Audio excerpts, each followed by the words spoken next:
Hello everyone, welcome back to your channel. In this video, we will be covering one mock test और इस mock test में होंगे 150 questions.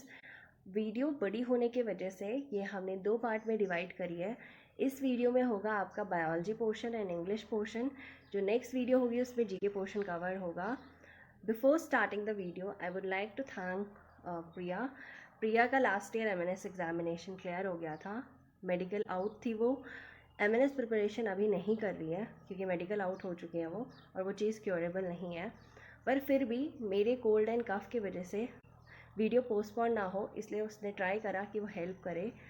तो बाकी girls भी आपकी हेल्प कर रही हैं, तो प्लीज़ आप भी आगे बढ़े एंड अप्रिशिएट करें उसके वर्क को. एंड ये जो रिकॉर्डिंग हुई है ये भी मैंने नहीं करी है, किसी और ने करी है. So please appreciate the hard work of other aspirant. Video ज़्यादा से ज़्यादा शेयर करो एंड कोशिश करो कि पूरी वीडियो अटेम्प्ट करने की. So without wasting your time, let's start our today's video. Now let's start our English portion. Our first question is, he is as good as dash. Options are A, I, B, me, C, mine, or D, none of these. So the correct answer is option A, I.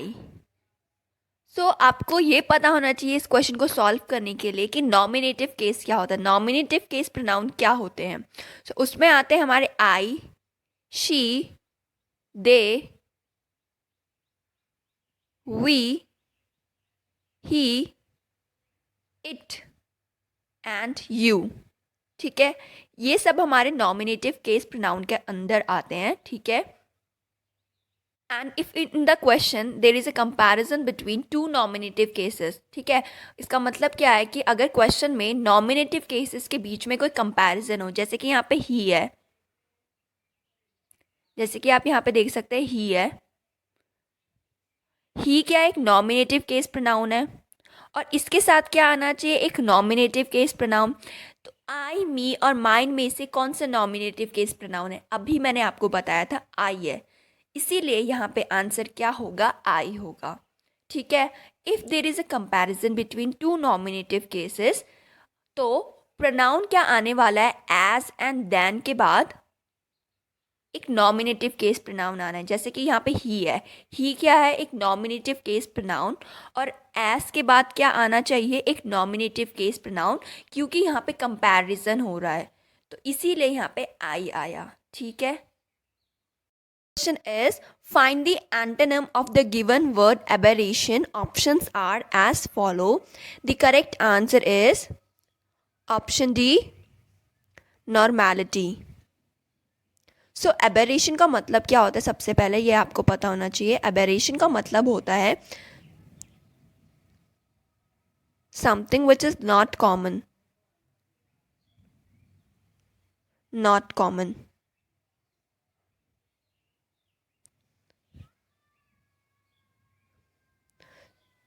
And आपसे question में पूछा गया है आपको इसका antonym बताना है, तो एंटोनिम मतलब अपोजिट आपको बताना है. तो एबेरेशन का मतलब होता है नॉट कॉमन, एबनॉर्मल,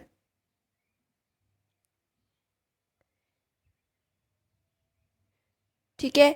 तो इसका अपोजिट क्या हो जाएगा, ऑफकोर्स सी बात है, ऑप्शन डी हो जाएगा, नॉर्मैलिटी हो जाएगा. नॉर्मैलिटी का मतलब क्या होता है, a situation where everything is normal, मतलब हर चीज़ वहाँ पे नॉर्मल हो. तो नॉर्मैलिटी का मतलब नॉर्मल ही होता है. एंड ये हो जाएगा एबनॉर्मल का अपोजिट, दैट इज़ एबेरेशन का अपोजिट. रेगुलरिटी का मतलब क्या होता है, the fact the same thing happen again and again. ऐसा थिंग जो बार बार हो उसे हम बोलते हैं रेगुलरिटी, तो ये तो हो नहीं सकता. पंक्चुअलिटी, जो काम, ऐसा व्यक्ति जो हर चीज़ समय पर करे तो वो पंक्चुअल कहलाता है. ठीक है, एंड पर्टिकुलरिटी मतलब क्या होता है, पर्टिकुलरिटी मतलब होता है the quality of being individual और यूनिक, मतलब कि वो उसकी यूनिकनेस बताता है, उसकी इंडिविजुअलिटी बताता है. तो पर्टिकुलरिटी का मतलब ये हो जाता है. तो इसीलिए option D is the correct answer. Okay, our next question is find the one word substitution of the given word.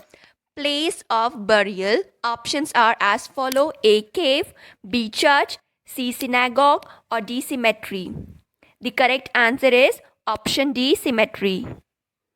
So symmetry का मतलब क्या होता है, जहाँ पे लोगों को दफनाया जाता है, और वो जगह चर्च के बगल में नहीं होती, चर्च से थोड़ी दूर होती है, चर्च से दूर होती है सिमेट्री, ठीक है, जहाँ पे लोगों को दफनाया जाता है। ओके। केव, केव का मतलब सभी को पता होगा, गुफा, गुफा। सिनेगॉग का मतलब क्या होता है? A building where the Jews meet for religious worship and teaching. जहाँ पे जैसे क्रिश्चियन लोगों का क्या होता है? चर्च होता है क्रिश्चियन लोगों का, क्रिश्चियन, ठीक है, जहाँ पे क्रिश्चियन लोग वर्शिप करते हैं। सो वो प्लेस जहाँ पे क्रिश्चियन लोग वर्शिप करते हैं उसे बोलते हैं हम चर्च। और सिनेगॉग क्या होता है? वो प्लेस जहाँ पे कौन वर्शिप करते हैं? Juice, juice. आप लोगों ने ज्यूस तो सुना ही होंगे, ठीक है, एक रिलीजियस माइनॉरिटी था जर्मनी में, ठीक है। तो ये भी एक रिलीजियस प्लेस होती है सिनेगॉग, जहाँ पे ज्यूस वर्शिप करते हैं, चर्च में क्रिश्चियन वर्शिप करते हैं। केव का मतलब गुफा होता है, और सिमेट्री का मतलब होता है an area land that is use for burying people, especially that is not beside a church. Okay. Next question is find the meaning of the given idiom और phrase. The success of his first novel completely turned his head. Options are as follow. आपको मतलब बताना है turn his head का क्या होगा. Options are as follow. A. Made him vain. B. Made him look back. C. Changed him completely. Or D. Made him think. The correct answer is option C. Changed him completely.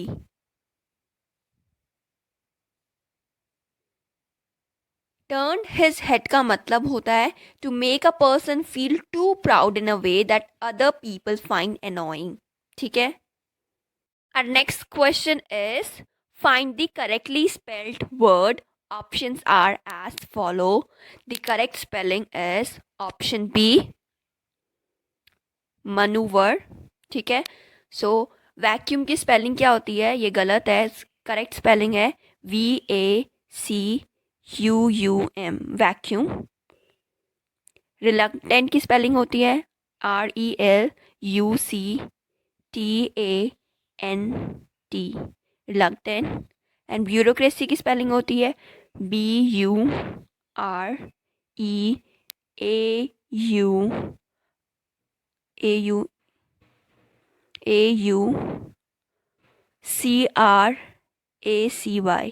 Bureaucracy, ठीक है। So the correct spelling is option B.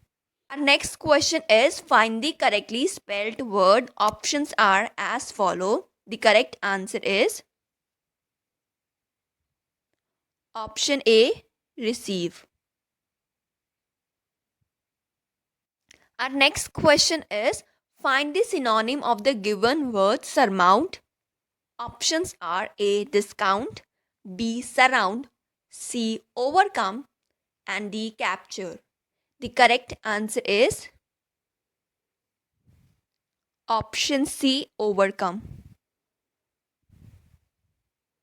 आपको यहाँ पे synonym बताना है, ठीक है। Is I was astonished dash his failure. Options are A, with, B, about, C, at, or D, in. The correct answer is option C, astonished at.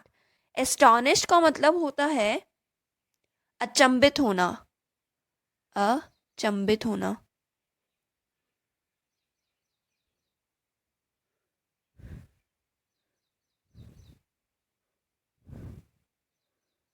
So I was astonished eight आएगा, ये preposition है। Okay, आपको ये learn करने पड़ते हैं, बहुत सारे इनके यूसेज होते हैं ना, तो ये आपको लर्न करने पड़ेंगे कि एस्टॉनिश के साथ क्या आता है, एश्योरेंस के साथ क्या होता है, एंड प्रैक्टिस से तो सब कुछ पता चल ही जाता है। Our next question is change the given sentence in direct or indirect speech. Sentence is I said to the boy, will you step with me into the garden? Options are as follow. A. I asked the boy if he would step with me into the garden. B. I said to the boy if he would step with me in the garden. C. I said to the boy if he would like to step with me in the garden. or D, I requested the boy to step with me in the garden. So this is a interrogative sentence और आप देख सकते हैं B C and D option में जो reporting verb है वो तीनों की गलत है, इसीलिए हमारा आंसर ए हो जाएगा correct. Option A is the correct answer. The I asked the boy if he would step with me into the garden is the correct answer. Okay. Find the correctly spelled word. Options are as follow. The correct answer is option B, peripheral. Our next question is find the synonym of the given word virulent. Options are as follow. A, defunct. B, deadly. C, daring. Or D, deceptive. So the correct answer is option B, deadly.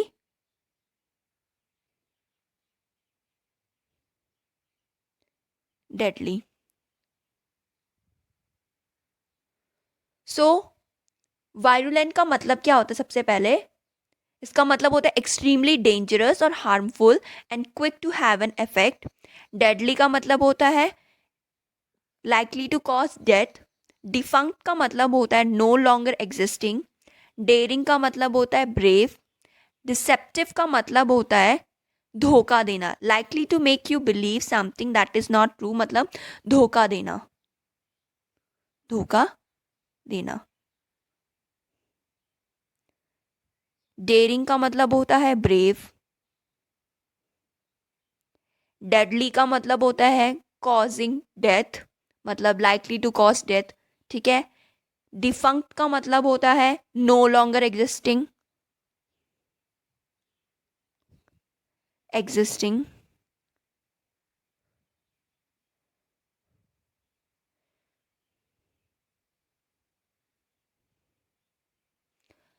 And virulent का मतलब होता है extremely dangerous और harmful.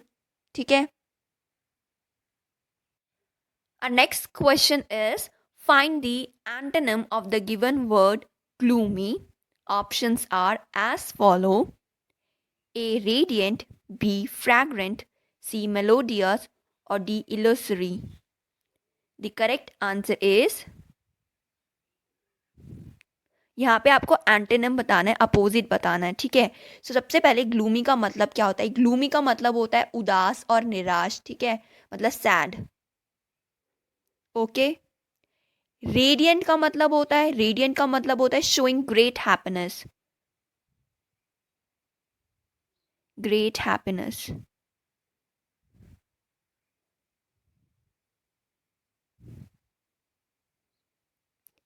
Fragrant का मतलब होता है खुशबूदार, ये तो सभी को पता होगा. मेलोडियस का मतलब होता है सुरीला.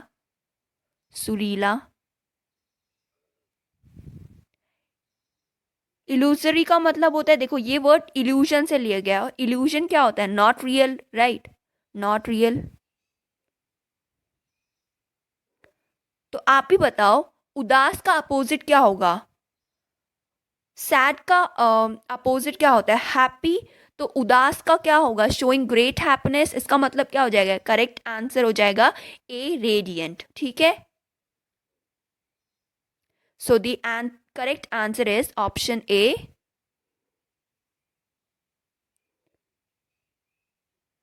रेडियंट. ओके. ग्लूमी का मतलब क्योंकि होता है sad. Next question is find the one word substitution of the given word. One who is greedy. Options are as follow. A, voracious. B, avaricious. C, carnivorous. or D, omnivorous. The correct answer is option B, avaricious. ठीक है. avaricious का मतलब क्या होता है? Extreme desire for wealth, लालची व्यक्ति. लालची. ठीक है. avaricious. avaricious का मतलब होता है लालची व्यक्ति. One who is greedy.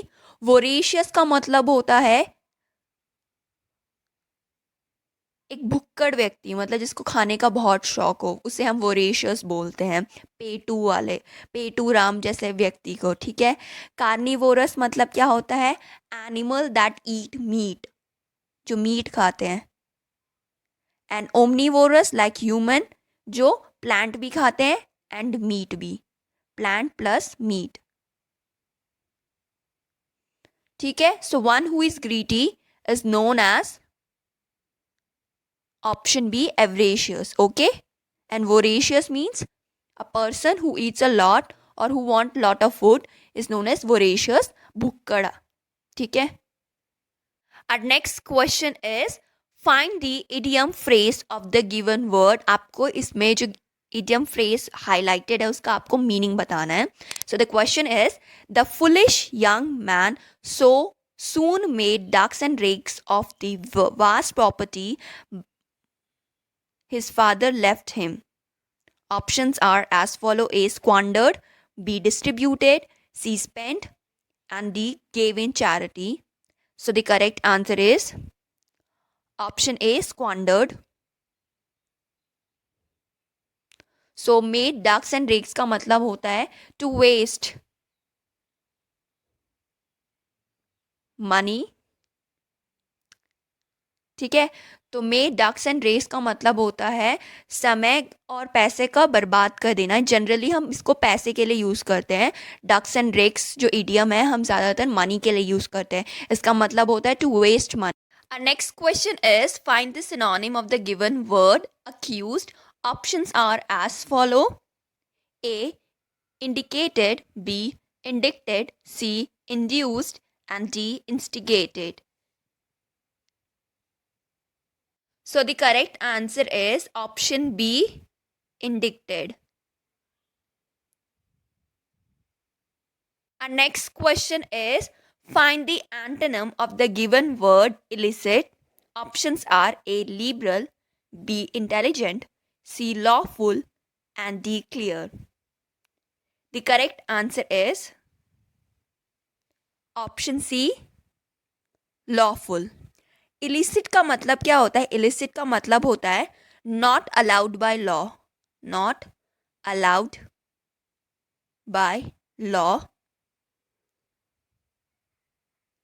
that is illegal। And lawful का मतलब क्या होता है? लॉफुल का मतलब होता है allowed by law, allowed by law.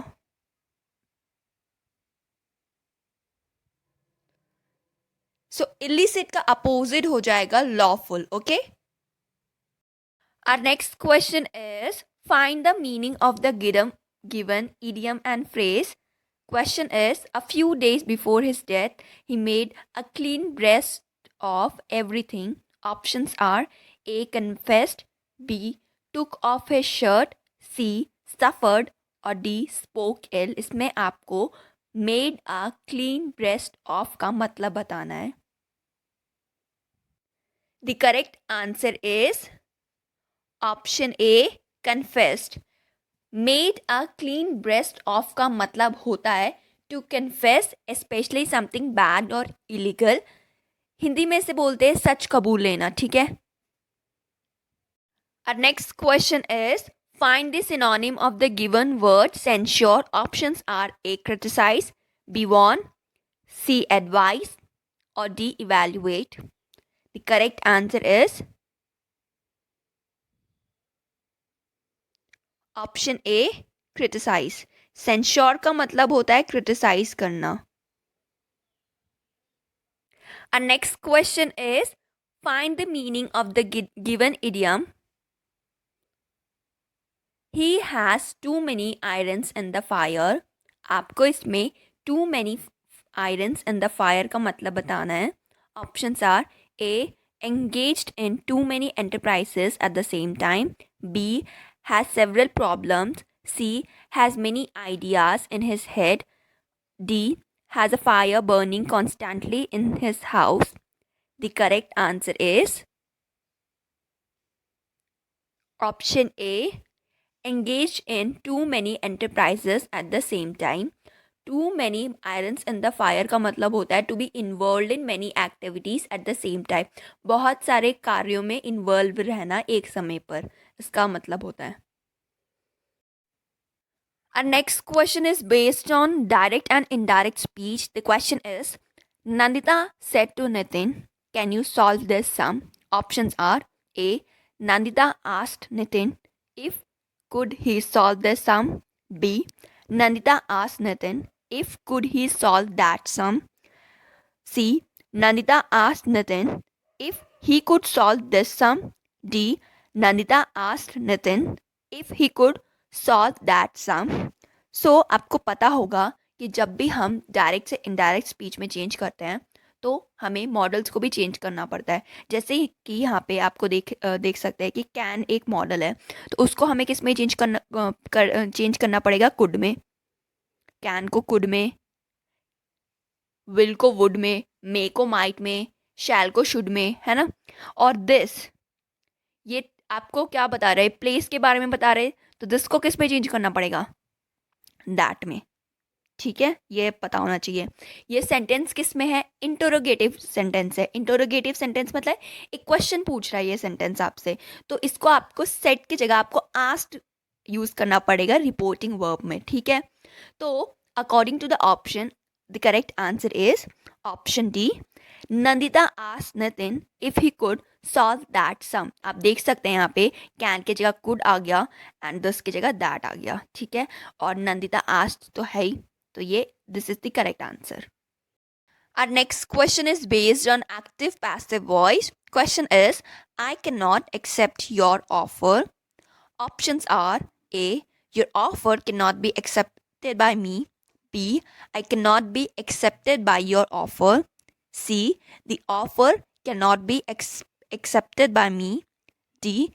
Your offer cannot be accepted. So the correct answer is option A. Your offer cannot be accepted by me. Our next question is, the two sisters quarreled with dash. Options are A. one another, B. each other, C. any other, or D. none of these. The correct answer is option B. each other.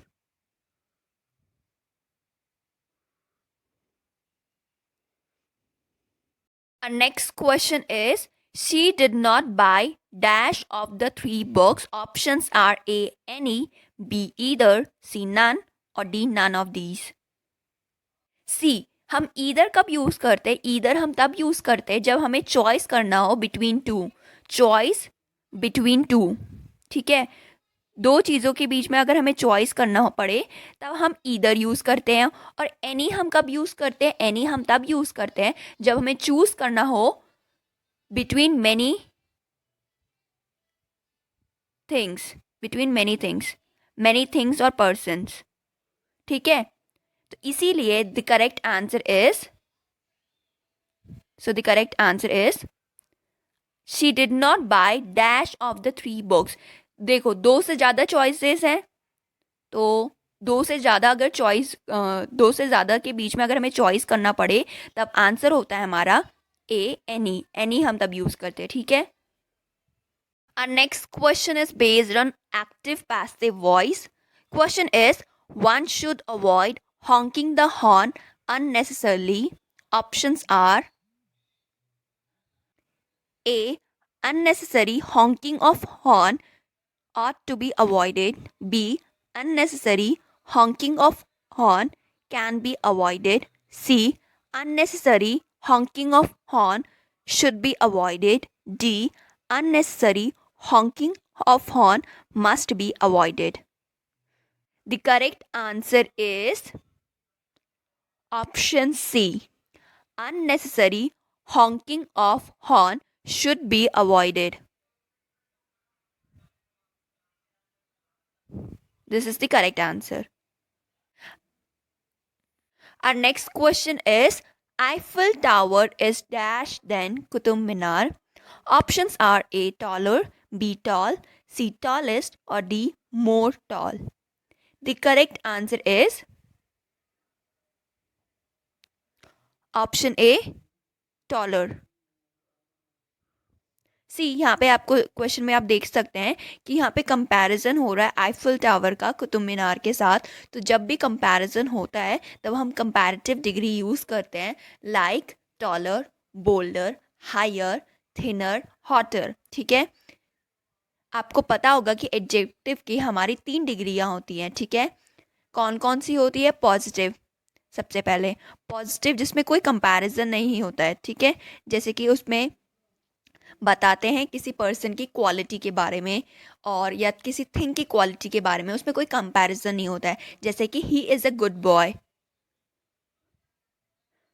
Comparative भी होता है।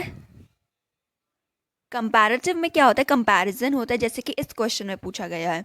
तो उसमें हम क्या use करते हैं? Comparative degree. जैसे कि गुड का क्या हो जाएगा? Better. And the last one is superlative. Superlative degree. Superlative degree, इसमें क्या होता है? It is use to choose one out of a group of और मेनी। ठीक है, मतलब जैसे गुड का अगर आप कंपैरिजन करोगे तो बेटर हो जाएगा, और अगर आपको एक ग्रुप दिया गया है उसमें आपको बताना है कि एक पर्सन है जो सबसे ज़्यादा बेटर है, ठीक है, इससे कोई बेटर हो ही नहीं सकता है, तब हम कौन सी डिग्री यूज़ करते हैं? Superlative degree. तो वो हो जाएगा गुड का बेस्ट। ओके, तो हमारी 3 डिग्रियाँ होती है, पॉजिटिव, कंपैरेटिव एंड सुपरलेटिव। और इस क्वेश्चन में हमसे पूछा गया कंपैरेटिव डिग्री का क्वेश्चन, इसीलिए हमने यहाँ पे टॉलर यूज किया है। ओके, ना कि टॉल, ना ही tallest. Our next question is find the correctly spelled word. Options are as follow. The correct answer is option C. Our next question is the servant dashed the picture on the wall. Options are A hanged, B hung, C hanging, or D hang. The correct answer is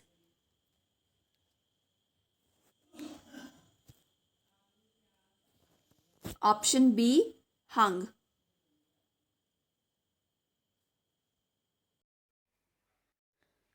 सो हंग का मतलब क्या होता है? किसी सामान को लटका देना। ठीक है, जैसे हम पिक्चर्स को क्या करते हैं? अपने वॉल पे लटका देते हैं। एंड हैंग का मतलब क्या होता है? हैंग का मतलब होता है फांसी पर लटका देना। ठीक है, इसीलिए यहाँ पे हैंग नहीं हंग आया है। Okay, our next question is the thief dashed the charges. Options are A refused, B denied, C declined, or D all of the above. The correct answer is option B denied. So सबसे पहले decline का मतलब क्या होता है? Decline का मतलब होता है कम होना।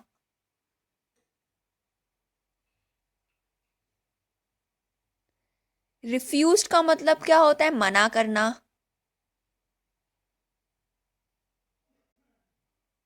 एंड डिनाइड का मतलब होता है खंडन करना। खंडन करना।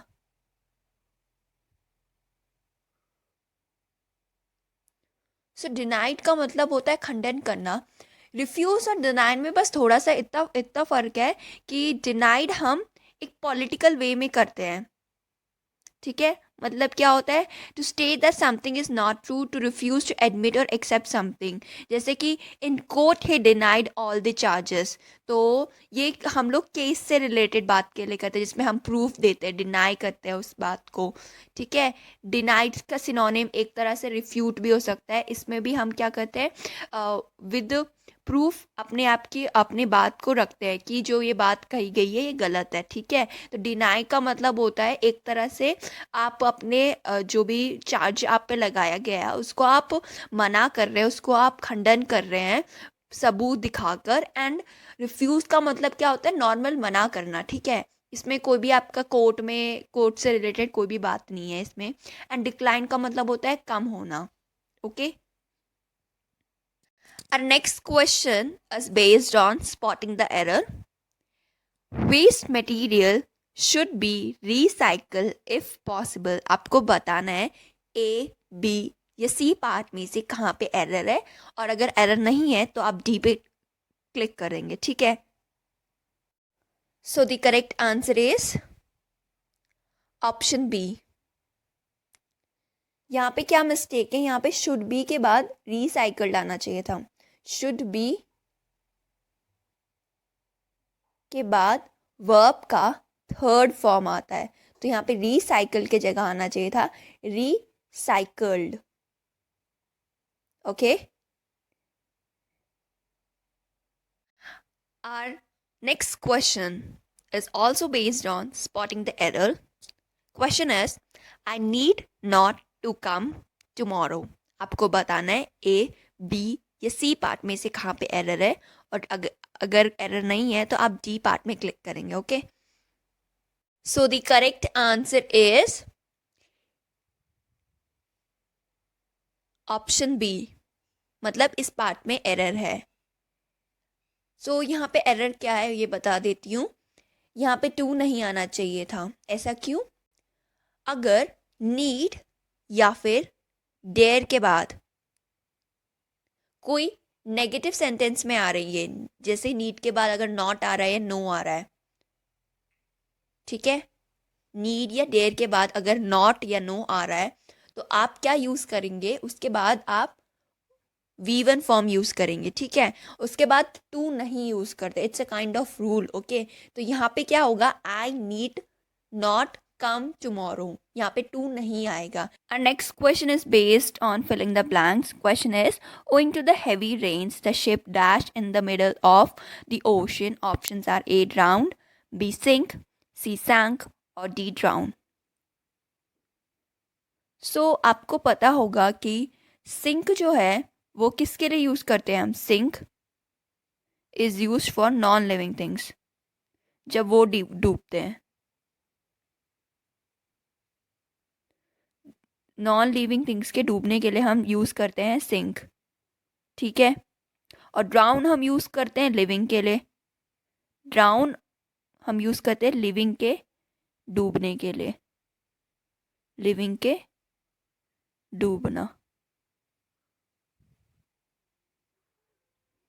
ओके, लिविंग का जब डूबना होता है उसके लिए हम ड्राउन यूज़ करते हैं, और नॉन लिविंग के डूबने के लिए हम क्या यूज़ करते हैं, सिंक यूज़ करते हैं। तो यहाँ पे ऑप्शन ए और ऑप्शन डी तो होगा ही नहीं, क्योंकि ड्राउन यहाँ पे यूज़ किया जा रहा है, और यहाँ पे बात हो रही शिप की, और शिप क्या होता है, नॉन लिविंग थिंग होता है। तो सिंक या सैंक में से कुछ आना चाहिए। सेंटेंस किस में है, सेंटेंस पास्ट फॉर्म में है, तो इसीलिए यहाँ पे क्या आ जाएगा, option C, that is sank. I hope you got this point.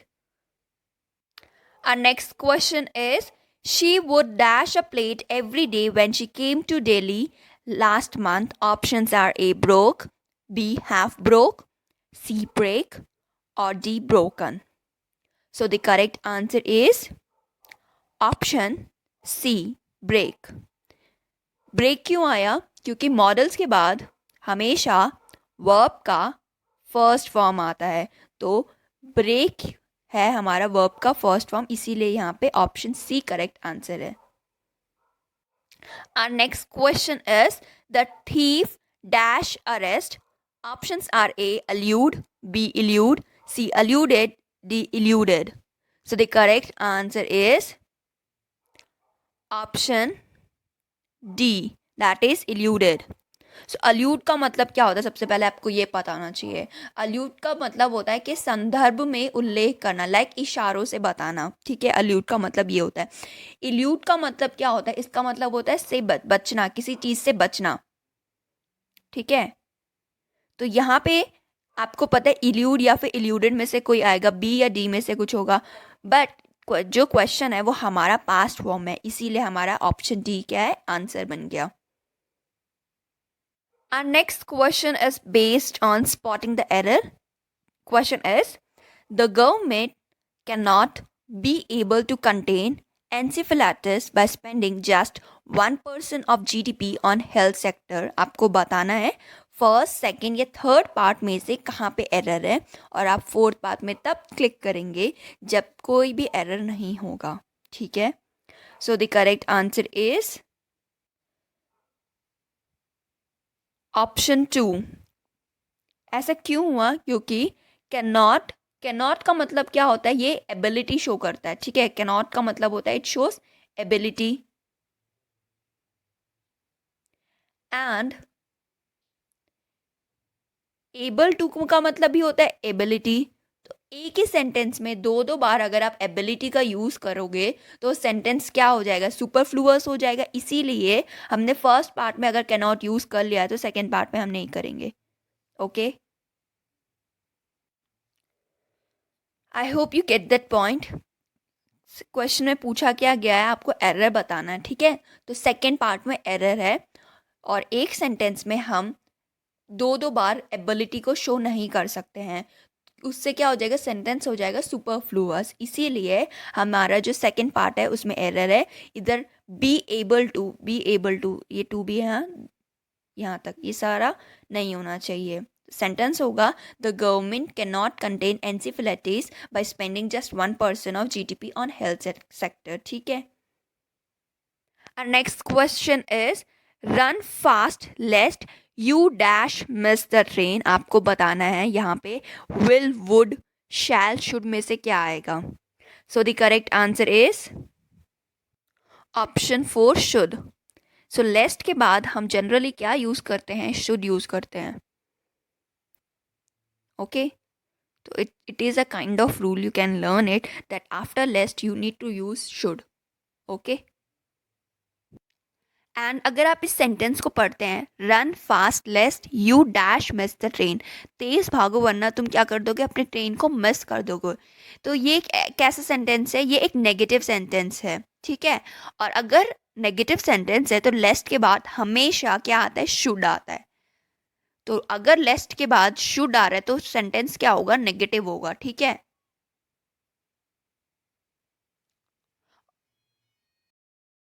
Our next question is each student dash come. Options are first has had, second have, third has, or fourth any of the above.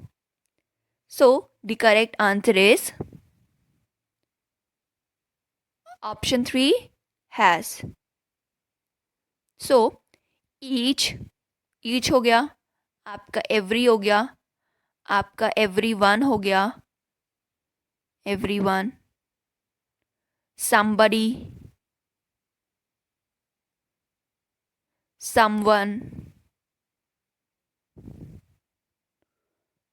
nobody, none, one, any, many a, more than one. ये सब क्या represent करते हैं? ये सब represent करते हैं singular pronoun, ठीक है। तो सिंगुलर प्रोनाउन के साथ आपका क्या आता है? सिंगुलर वर्ब आता है, ठीक है। तो इसीलिए यहाँ पे क्या आएगा? ईच क्या है? एक सिंगुलर प्रोनाउन रिप्रेजेंट करता है।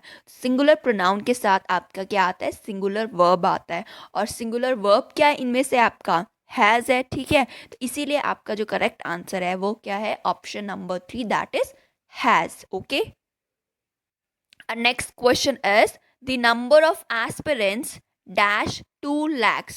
Options are first is, second are, third was, fourth were. So the correct answer is option 1, that is. The number of, कहीं पर भी आपको अगर the number of दिखाई देता है, ये क्या रिप्रेजेंट करता है? Plural countable noun. What does it represent? It represent plural countable noun. Okay, and plural countable noun, इसके साथ क्या आता है? द नंबर ऑफ के साथ हमेशा क्या यूज करते हैं आप? Singular verb, singular verb. Okay, तो इसीलिए यहाँ पे हम क्या यूज करेंगे? इज यूज करेंगे। The number of aspirants dash 2 lakhs, इसलिए हमने क्या यूज किया? Is. Okay, our next question is a number of luggage dash missing. Options are first are, second have been, third is, and fourth were. It's WERE वाला were. ठीक है. So the correct answer is yes, you guess it right. It's option number 3 is a number of plus a number of क्या represent करता है? Countable noun. ठीक है.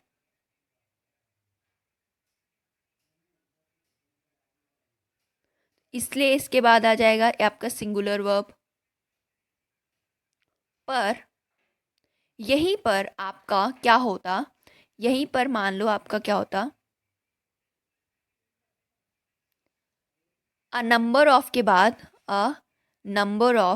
के बाद आता singular plural countable noun.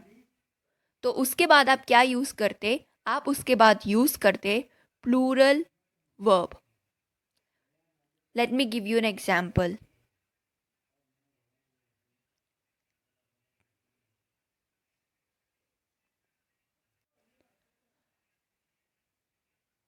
a number of students S भी है. हाँ, कहाँ लिखूं? Students dash present. So a number of के बाद क्या आ गया आपका? स्टूडेंट्स. एक प्लूरल है, तो इसके बाद आपका क्या आना चाहिए? ये plural verb, plural countable noun है, तो इसके बाद आपका क्या आना चाहिए? प्लूरल वर्ब आना चाहिए. तो यहाँ पे क्या आएगा? वर आ जाएगा, वर, क्योंकि ये पास्ट का सेंटेंस है. ठीक है. तो समझ में आया? अगर आपका अ नंबर ऑफ लिखा हुआ है और उसके बाद आपका सिंगुलर नाउन आता है, तो उसके बाद आप सिंगुलर वर्ब यूज़ करेंगे. पर अगर अ नंबर ऑफ के बाद आपका प्लूरल काउंटेबल नाउन आता है, तो आप उसके साथ क्या यूज़ करेंगे? प्लूरल वर्ब यूज़ करेंगे. ठीक है. Next question is neither Amayra nor Anya dash come. Options are first has, second have, third had, and fourth any of the above. So the correct answer is, ये इस टाइप के questions शायद से हमने पहले भी करा रखे हैं. अगर आपने वो वीडियोस नहीं देखी है तो प्लीज़ जाके देखो, हमारे पहले वाले मॉक्स में भी इस टाइप के क्वेश्चंस आ रखे हैं. ठीक है. सो नीदर अमायरा नॉर आनिया, ये आपको पता है सब्जेक्ट वर्ब एग्रीमेंट का एक क्वेश्चन है. ठीक है. तो अगर कभी भी दो सब्जेक्ट ज्वाइन होते हैं नीदर नॉर से या फिर ईदर और से या फिर नॉट ओनली से या नॉर और नन बट,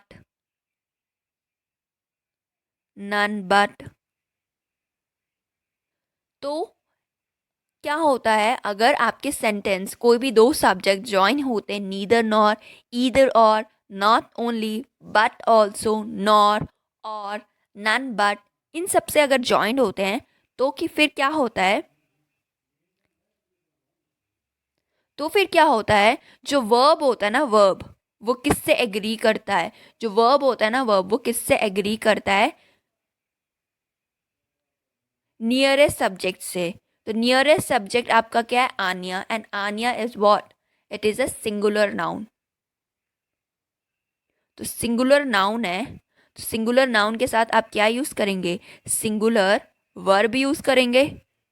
तो इसीलिए यहाँ पे क्या आ जाएगा? सिंगुलर वर्ब आएगा. तो इसमें से सिंगुलर वर्ब कौन सा है आपका? हैव तो है नहीं, पास्ट में सेंटेंस है नहीं, फोर तो हो ही नहीं सकता, तो बचा क्या? Has is your singular verb, तो इसीलिए यहाँ पे हैज़ आ जाएगा.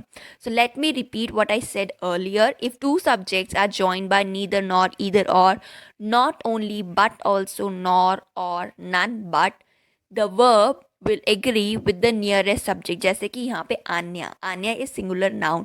सिंगुलर नाउन के साथ क्या आ जाएगा? आपका सिंगुलर वर्ब आ जाएगा. Okay. Our next question is someone dash come. Options are first, had, second, have, third, has, or fourth, have been. So this is a very easy question because अब भी हमने थोड़ी देर पहले इस टाइप का question किया था, ठीक है। तो अब भी मैंने आपको बताया था someone, anyone, no one, none, everyone, somebody, everyone, something, everything, anything, ये सब क्या रिप्रेजेंट करते हैं? Singular pronoun. और इन सब के साथ आपका क्या आता है? सिंगुलर वर्ब आता है।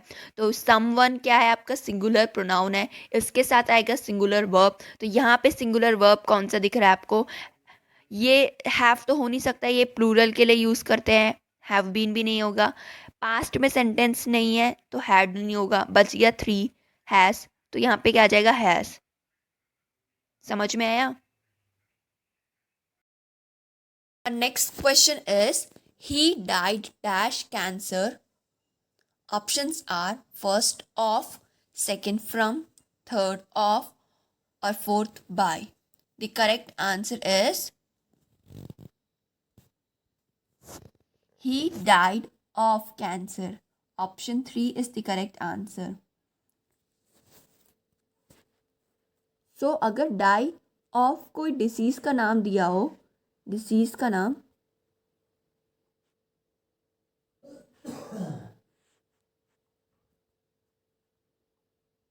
तो हम ऑफ यूज़ करते हैं। और अगर कोई रीज़न दिया हो तो हम फ्रॉम यूज़ करते हैं, रीज़न। जैसे कि ही डाइड फ्रॉम थर्स्ट, तो ये कोई रीज़न है, ठीक है। बट अगर कोई डिसीज़ का नाम होगा तो हम क्या लिखेंगे? ऑफ लिखेंगे। जैसे कि he died of cancer. Okay. Our next question is I passed the exam by dint dash hard work. Options are first on, second from, third in, and fourth off. So the correct answer is option 4, by dint of. So this is a Fraser preposition, तो bye didn't of यहाँ पे आएगा, ठीक है। तो ये तो आपको लर्न होना चाहिए कि किस फ्रेज के साथ कौन सा प्रपोजिशन यूज़ होता है। ये फिक्स प्रपोजिशन होते हैं, ठीक है।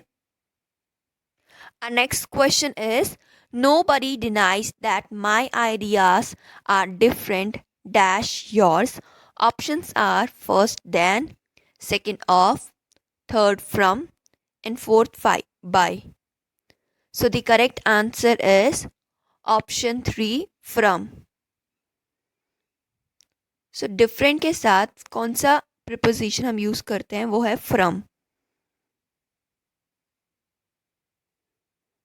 सो सेंटेंस में क्या बोला गया है? That my ideas are different than yours.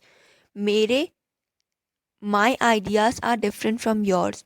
So जो मेरे आइडिया हैं वो क्या है? तुमसे बहुत अलग हैं, ठीक है। सो ये जो से है ना, ये फ्रॉम रिप्रेजेंट कर रहा है, तो यहाँ पर आएगा डिफरेंट के बाद from. Okay. And next question is he describe the incident in a very interesting way.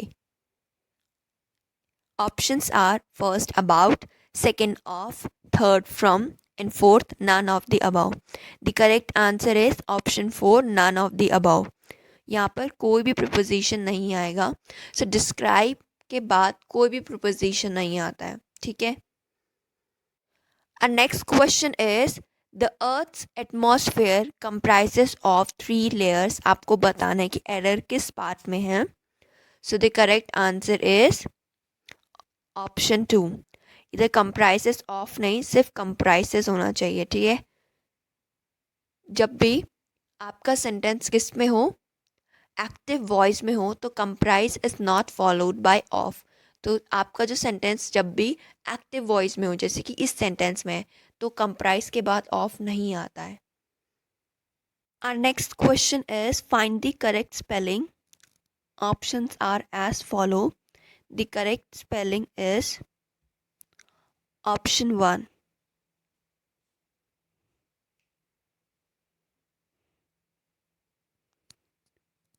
Our next question is also based on correct spelling. Options are as follow. The correct answer is option 2.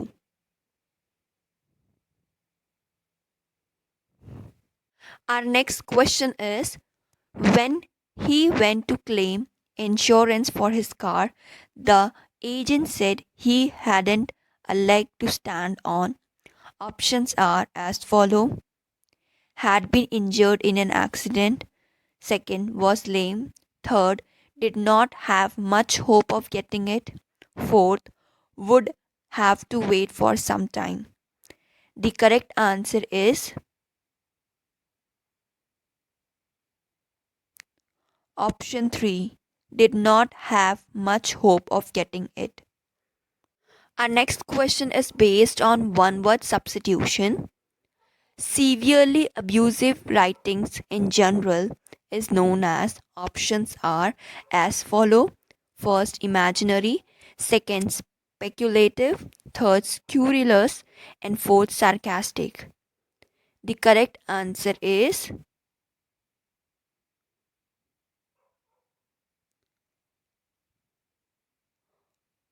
Option 3।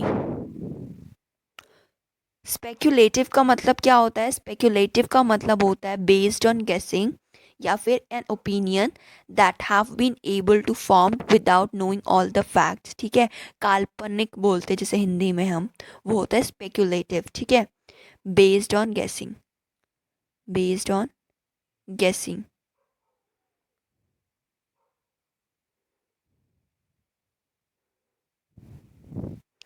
Sarcastic का मतलब क्या होता है?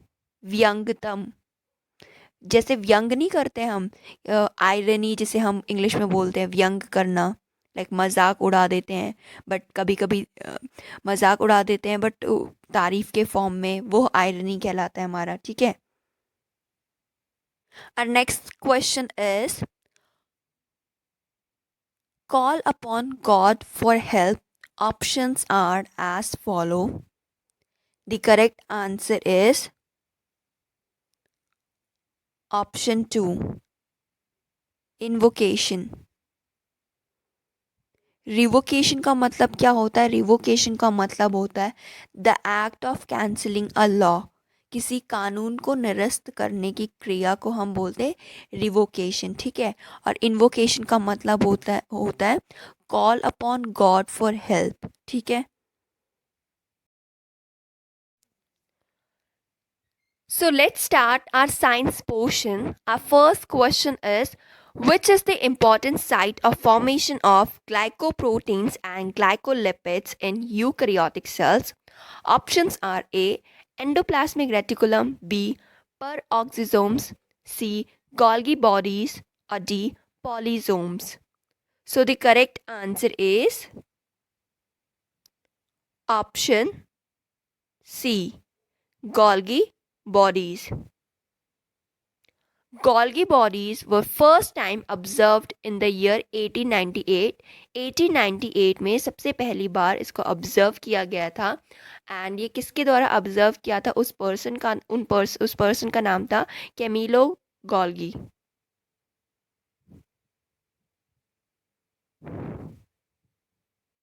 Our second question is, root hair arise from, options are A, zone of cell division, B, zone of cell elongation, C, zone of cell maturation, or D, all of the above. The correct answer is option C, zone of cell maturation. तो मैं आपको diagrammatically समझा देती हूँ कैसा दिखता है। See here, ये है मेरा रूट। ओके, सबसे पहले जो सबसे एपेक्स में होता है हमारा रूट कैप, रूट कैप। ठीक है, इसका काम क्या होता है? इसका काम होता है प्रोटेक्शन प्रोवाइड करना। ठीक है, इसके जस्ट ऊपर आता है हमारा रीजन ऑफ मेरिस्टेमेटिक एक्टिविटी। तो मैं इधर मेरिस्टेमेटिक लिख देती हूँ, मेरिस्टेमेटिक। ओके, सो यहाँ पे क्या होता है, इसमें जो सेल्स होते हैं ना, यहाँ पे जो रूट के सेल्स होते हैं ना, उसमें जो प्रोटोप्लाज्म होता है ना, वो डेंस प्रोटोप्लाज्म इसमें पाया जाता है। इसके जस्ट ऊपर आता है हमारा region of elongation, elongation.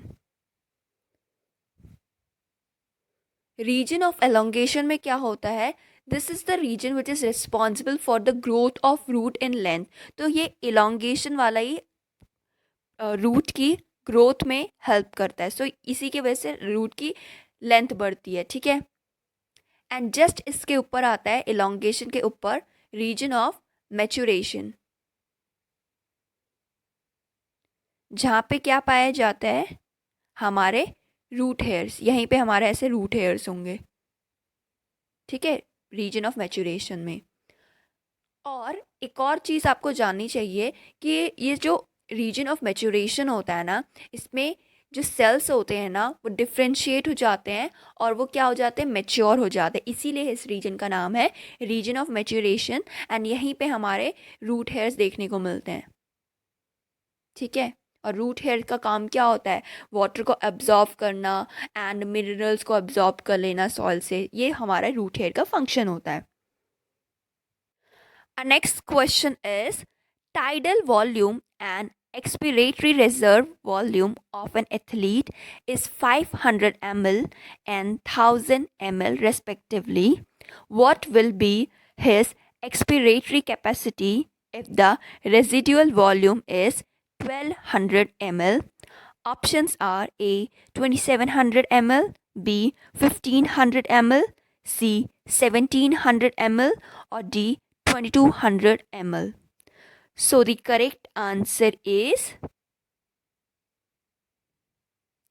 option B 1500 ml. सो मैं आपको इसका एक्सप्लेनेशन बता देती हूँ ये कैसा हुआ। तो आपको क्वेश्चन में दे रखा है टाइडल वॉल्यूम, टाइडल वॉल्यूम हमारी 500 ml, एक्सपिरेटरी रिजर्व वॉल्यूम है हमारी 1000 ml। हमसे पूछा है हमें क्या निकालना है, एक्सपिरेटरी कैपेसिटी निकालना है, ठीक है। हमें ईसी निकालना है, ईसी निकालना है। तो एक्सपिरेटरी कैपेसिटी क्या होती है, सबसे पहले आपको ये पता होना चाहिए। It is total volume of air a person can expire after a normal inspiration. तो एक नॉर्मल सांस के बाद, लेने के बाद एक पर्सन कितना सांस छोड़ सकता है, वो हमारी एक्सपिरेटरी कैपेसिटी बताता है। सो इसका फॉर्मूला क्या होता है, expiratory capacity equals to tidal volume plus expiratory reserve volume, ठीक है। एंड क्वेश्चन में आपको रेजिडुअल वॉल्यूम भी दे रखा है, ये आपको सिर्फ कंफ्यूज करने के लिए दे रखा है, ठीक है। इसमें इसका कोई यूज़ नहीं है। तो हमें ईसी निकालना है। टाइडल वॉल्यूम हमारी 500 ml and expiratory reserve volume है हमारी 1000 ml। So the answer is 1500 ml।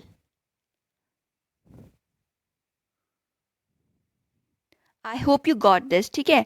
तो एक्सपिरेटरी कैपेसिटी का फॉर्मूला होता है tidal volume plus expiratory reserve volume. And यहाँ पे हमें रेजिडुअल वॉल्यूम कंफ्यूज करने के लिए दिया है, इसका यहाँ पे कोई भी रोल नहीं है। तो जल्दबाजी में आके आपको तीनों प्लस मत कर देना, पहले क्वेश्चन को अच्छे से पढ़ लेना, ठीक है। तो 500 प्लस 1000 कर देंगे, the answer will be 1500, okay.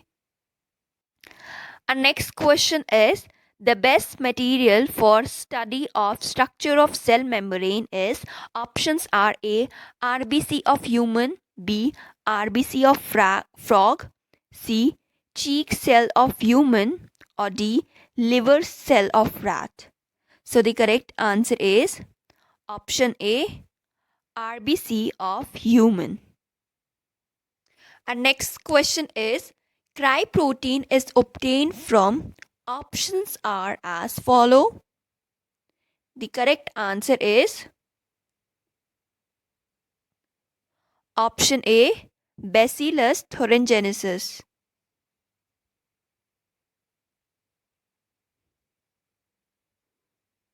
Our next question is, placentation in which ovules develop on the inner wall of the ovary or in peripheral part is, options are A free central, B basal, C axial, or D parietal.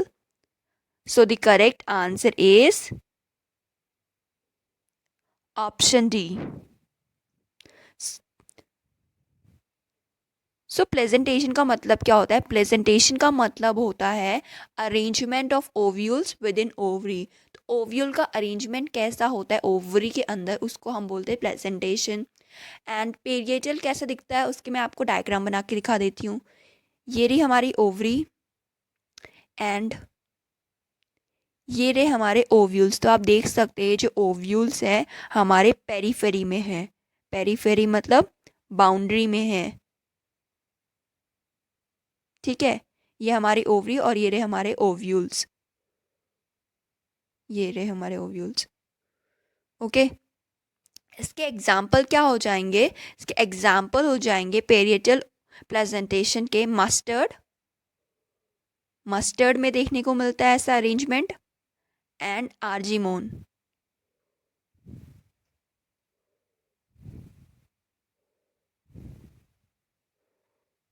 Okay, our next question is tendons and ligaments are the example of. Options are as follow. The correct answer is option C,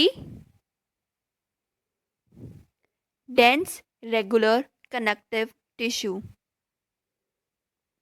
so dense regular connective tissue क्या होता है?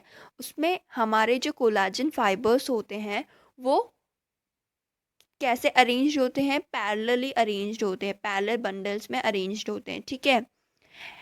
और इसमें हमारे tendencies and ligaments term आया। तो tendon क्या होते हैं? टेंडेंस क्या करते हैं? Tendons attach skeletal muscle to bones. तो टेंडेंस क्या जॉइन करते हैं? मसल को बोन के साथ, to bone. And ligaments which attach one bone to other bone.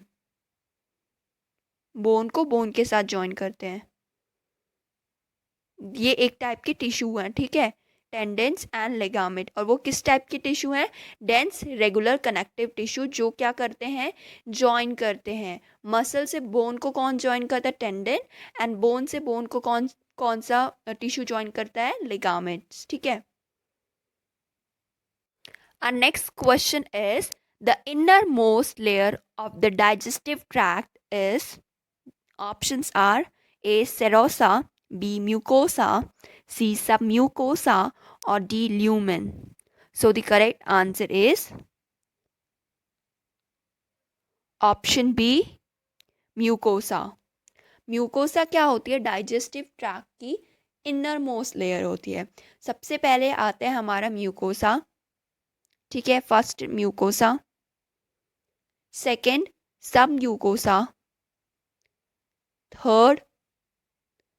Third हमारी मस्कुलरिस होती है। 4 लेयर्स होती हैं, ठीक है, muscularis. And fourth serosa. Serosa is the outer most layer, ठीक है।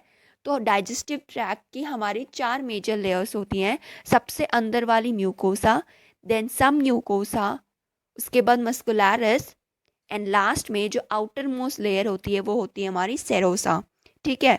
एंड जो म्यूकोसा की मेम्ब्रेन होती है वो किससे बनी होती है? म्यूकोसा एपिथेलियम गॉबलेट सेल से बनी होती है। Goblet cells, goblet cells. And ये क्या सीक्रेट करते हैं? ये सीक्रेट करते हैं क्या? म्यूकस को। म्यूकस को ये सीक्रेट करते हैं। म्यूकोसा जो होता है वो क्या करता है? ग्लैंड्स भी बनाता है, ग्लैंड्स भी। तो स्टमक में ये ग्लैंड्स बनाता है, gastric glands, gastric gland, okay. And वैसे ही ये बची हुई 3 ग्लैंड्स, बची हुई 3 लेयर्स है, इनके भी मॉडिफिकेशन है। आप डाइजेस्टिव चैप्टर को एक बार रिवाइज कर लेना, ठीक है। तो उसमें आपको ये चारों लेयर्स के बारे में डीपली स्टडी कर लेना, ठीक है। Next question is by which process sperms released from the seminiferous tubules. Options are A. Spermiation, B. Insemination, C. Spermatogenesis, or D. Spermiogenesis. So the correct answer is option A.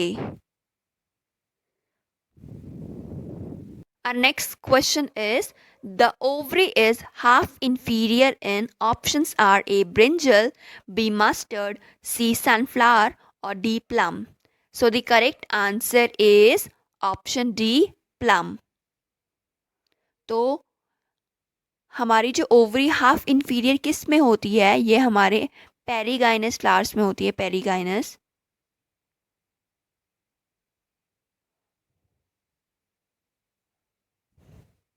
इसमें क्या होता है perigynous में, जब हमारा gynoecium क्या होगा centre में होगा और अदर पार्ट्स ऑफ फ्लावर भी क्या होंगे थैलेमस के रिम में लगे होंगे सेम लेवल पे, तो वो हमारे पेरीगाइनस फ्लावर होता है, ठीक है। एंड इसके एग्जाम्पल्स क्या क्या हो जाएंगे, प्लम के साथ साथ रोज एंड पीच भी। Okay, perigynous flower. सो ऐसा भी क्वेश्चन आ सकता है कि पेरीगाइनस फ्लावर में आपकी जो ओवरी होती है वो कैसी कैसी होती है, इन्फीरियर होती है, हाफ इन्फीरियर होती है, सुपीरियर होती है, कैसी होती है, ऐसे भी पूछा जा सकता है। तो आप हर तरीके से प्रिपेयर रहिए। Okay, our next question is, in order for gene therapy to be most effective, genes should be inserted in options are A. WBC, B. RBC, C. Stem cells or D. All of these. The correct answer is option C. Stem cells. Our next question is, the acrosome enable the sperm to options are as follow: A. Help in motility, B. Produce energy for activity, C. Penetrate Vitalian membrane of ovum or D. Fertilize more than one ovum. The correct answer is option C. Penetrate vitelline membrane of ovum. So जो acrosome होता है, acrosome क्या secret करता है, बहुत सारे hydrolytic enzyme secret करता है, जिसके कारण जो स्पर्म होता है वो ओवम से ओवम की जोना पेलुसिडा लेयर को पार कर पाता है, ठीक है। Our next question is, lungs are made up of air-filled sacs, the alveoli. They do not collapse even after forceful expiration because of options are as follow. The correct answer is option D, residual volume. So residual volume क्या होती है, volume of air that remains in lung even after forceful expiration. Forceful expiration के बाद भी जो lungs में air रहती है उसे हम बोलते हैं रेसिडुअल वॉल्यूम, एंड ये होती है 1100 से लेकर 1100 ml से 1200 ml तक। Our next question is, which of the following cells are biconcave in shape? Options are as follow: A. RBC, B. WBCs, C. Columnar cells or D. Mesophyll cells. So the correct answer is option A. RBCs. RBCs जो होते हैं वो biconcave होते हैं shape में। They are devoid of nucleus, में nucleus नहीं होता है, न्यूक्लियस।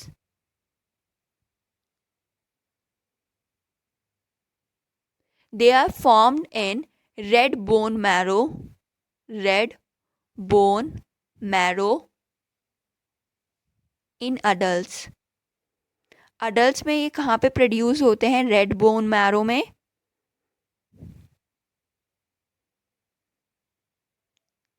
एंड जो आरबीसी का रेड कलर होता है वो किसके वजह से होता है, हीमोग्लोबिन के वजह से, ठीक है। और एक हेल्थी इंडिविजुअल में 12 से 16 ग्राम हीमोग्लोबिन पाया जाता है 100 ml ऑफ ब्लड में। 100 ml ऑफ ब्लड में 12 से 16 ग्राम क्या पाया जाता है, हमारा हीमोग्लोबिन पाया जाता है। और आरबीसीज की लाइफ स्पैन होता है 120 डेज,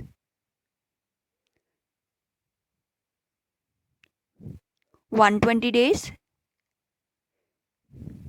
लाइफ एंड ये डिस्ट्रॉयड कहाँ पे होता है? स्प्लीन में, स्प्लीन में डिस्ट्रॉयड होता है, डिस्ट्रॉयड। एंड स्प्लीन को हम क्या बोलते हैं? Graveyard of, graveyard of RBC, graveyard of RBC, ठीक है। Our next question is, which one of the following is an example of ex-situ conservation? Options are as follow. The correct answer is option C, seed bank. So x-to conservation क्या होता है? ये एक ऐसा type का conservation होता है जिसमें हम आउटसाइड द नेचुरल हैबिटेट में कंजर्व करते हैं, ठीक है। तो इसमें हमारे क्या क्या आ जाते हैं? Botanical garden, zoological garden, seed bank, cryo preservative method, ये सब आ जाते हैं हमारे एक्स-टू कंजर्वेशन में, okay. Our next question is, thorns of bougainvillea and tendril of cucurbita are examples of. Options are as follow. The correct answer is option C, homologous organs. So homologous organs क्या होता है वो मैं अभी आपको बताती हूँ। So, आप सभी को पता होगा कि ये होमोलोगस ऑर्गन्स क्या होते हैं। होमोलोगस ऑर्गन्स क्या होते हैं? जो जिनका एनाटॉमिकली स्ट्रक्चर तो सेम होता है, बट फंक्शन क्या होता है? Different, function different,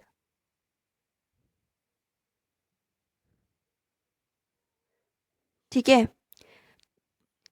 thorns of बोगनवेला का फंक्शन क्या होता है? प्रोटेक्शन, प्रोटेक्ट करता है ये। एंड टेंड्रिल का फंक्शन क्या होता है? टेंड्रिल ऑफ कुकुरबिट का फंक्शन क्या होता है?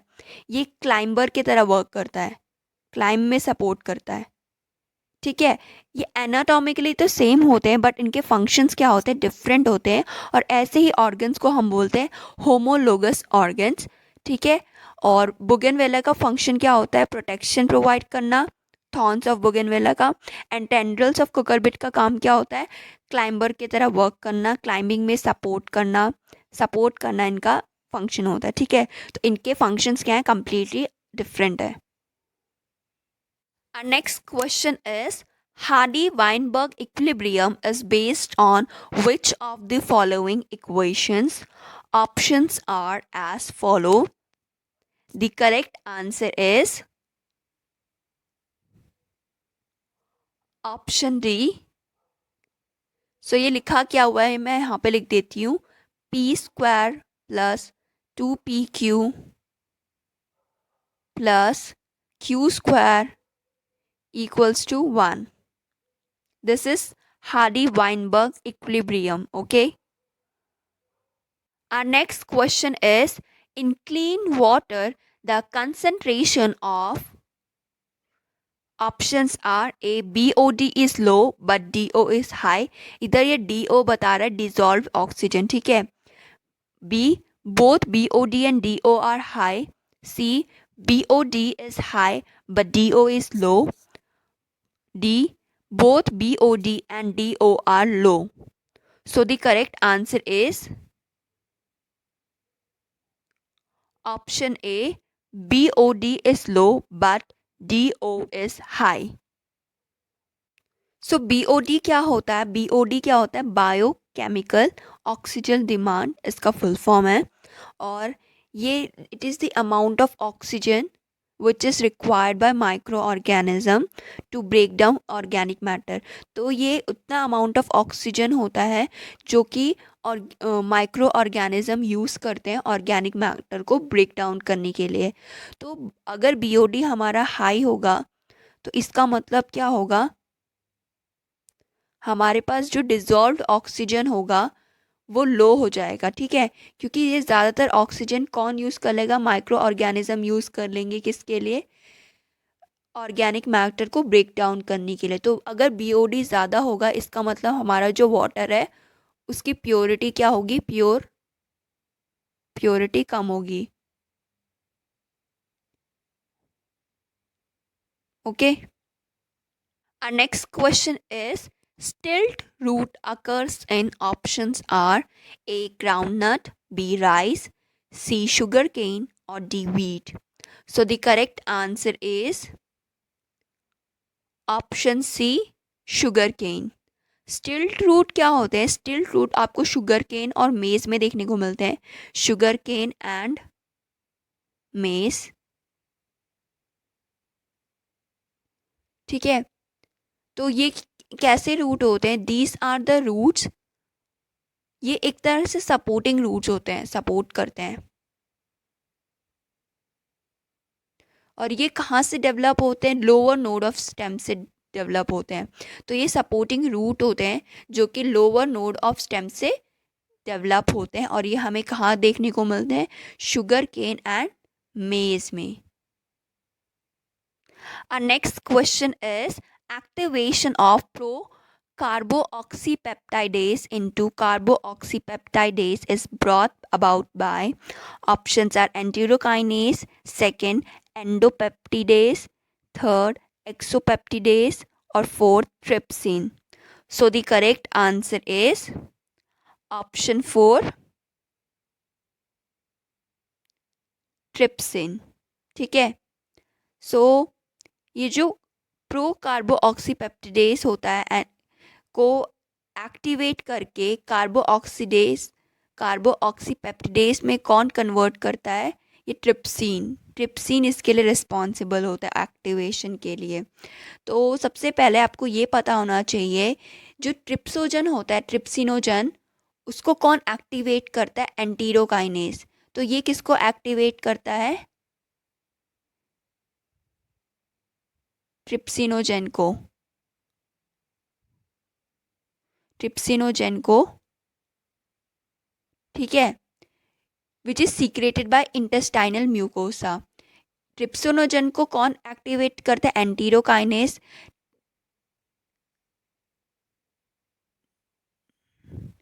ट्रिप्सिन में ये एक्टिव फॉर्म क्या है? ट्रिप्सिन, ठीक है। तो इनएक्टिव फॉर्म क्या होता है? ट्रिप्सिनोजन, उसको एक्टिवेट कर देता है एंटीरोकाइनेस ट्रिप्सिन में, ठीक है, which in turn activates the other enzyme in the pancreatic juice. तो ये जो ट्रिप्सिन होता है ना, ये फर्दर जाके इन सबको एक्टिवेट करते हैं, बचे हुए क्या, किसको? एंजाइम को। जैसे कि हमारे हो गए काइमोट्रिप्सिनोजन और अमाइलेसेस, लिपेसेस, न्यूक्लियसेस, इन सबको भी कौन एक्टिवेट करता है? हमारा ट्रिप्सिन। तो let me sum up what I have said earlier. See, सबसे पहले आपको ये पता होना चाहिए ट्रिप्सिनोजन जो है एक्टिवेट किसके द्वारा होता है? एंटीरोकाइनेस। तो एंटीरोकाइनेस किसको एक्टिवेट करता है? ट्रिप्सिन को, ठीक है। और ये जो ट्रिप्सिन है ये आगे जाकर किसको एक्टिवेट करता है? हमारे बचे हुए पैनक्रेटिक जूस के इनएक्टिव एंजाइम को, जैसे कि कीमोट्रिप्सिनोजन, प्रोकार्बोऑक्सीपेप्टाइडेस, अमाइलेजेस, लिपेसेस एंड न्यूक्लियसेस को ये एक्टिवेट करता है, ठीक है। Our next question is the longest phase of meiosis 1 is, options are as follow. The correct answer is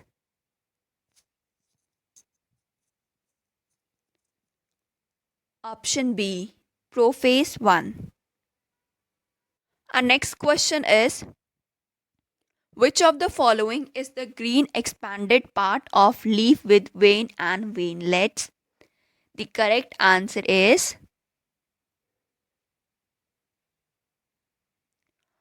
option D, lamina, ठीक है। तो ये ग्रीन एक्सपैंडेड पार्ट होता है लीफ का विद वेन्स एंड वेनलेट्स। तो ये कुछ ऐसा दिखता है। ये जो बना रही हूँ ना मैं, ये अब देख सकते हो, ये कांटेदार, ये हमारे क्या है? लेमिना। और ये रही हमारी मिडरिब, ये थोड़ी मोटी मोटी सी होती है मिडरिब। ये है हमारे कुछ veins and veinlets, veins and with veinlets, ठीक है। ये रहा हमारा पिटियोल, और ये है हमारा लीफ बेस, यहाँ पे हमारा कुछ लीफ बेस होता है यहाँ पे।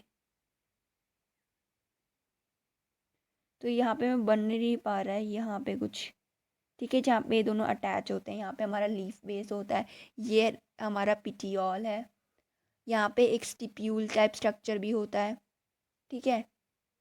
तो ये है हमारा लैमिना, ये वाला, ये, ठीक है, जो ये रेड पार्ट से हाईलाइटेड है,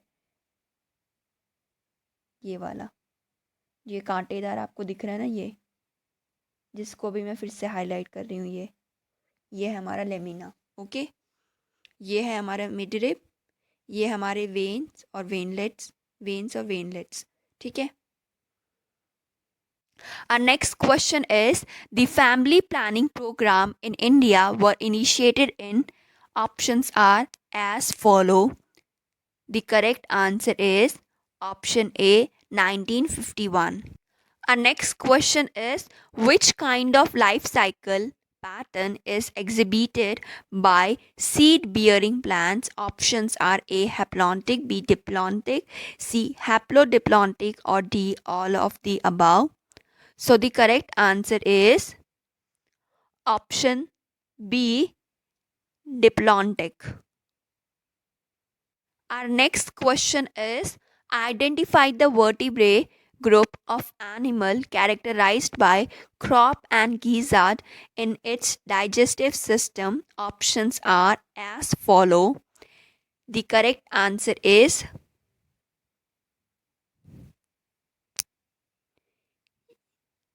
option C, aves. Birds इसमें आते हैं हमारे birds.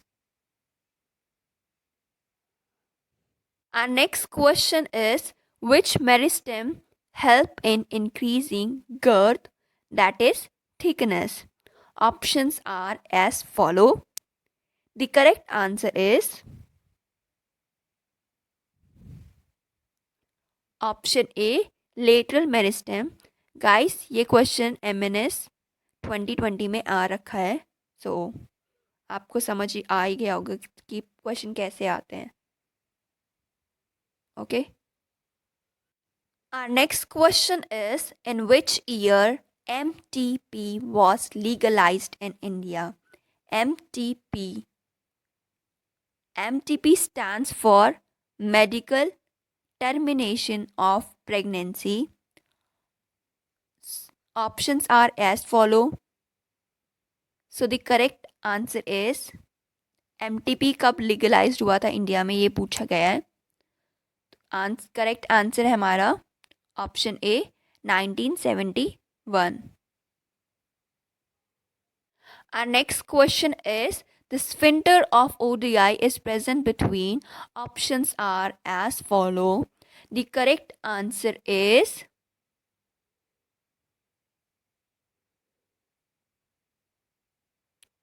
option D,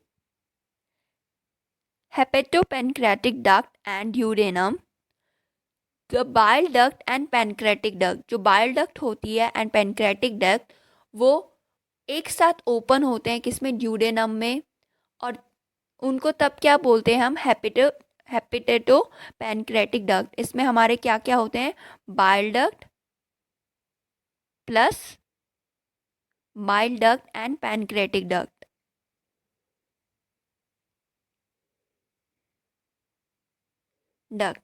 ये ओपन होते हैं एक साथ ड्यूडेनम में as common hepato pancreatic duct which is guarded by this sphincter of Oddi, ठीक है। Our next question is, progesterone and LNG20 are options A, implants, B, copper releasing IUDs, C, non-medicated IUDs, or D, hormone releasing IUDs. So the correct answer is option D, hormone releasing IUDs. Our next question is, an organelle devoid of membrane covering is, Options are as follow. The correct answer is option B, ribosomes. So ribosomes are granule structure which was first observed under electron microscope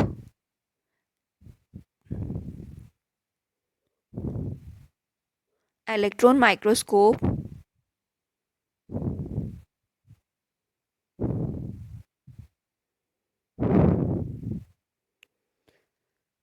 in 1953 by, इसको सबसे पहली बार किसने देखा था? George पलाडे ने.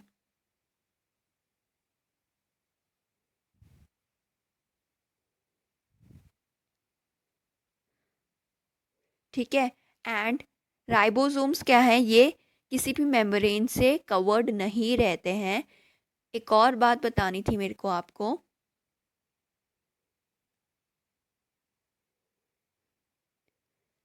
ये जो ribosomes होते हैं, ये जो यूकैरियोटिक राइबोसोम होते हैं, eukaryotic eukaryotic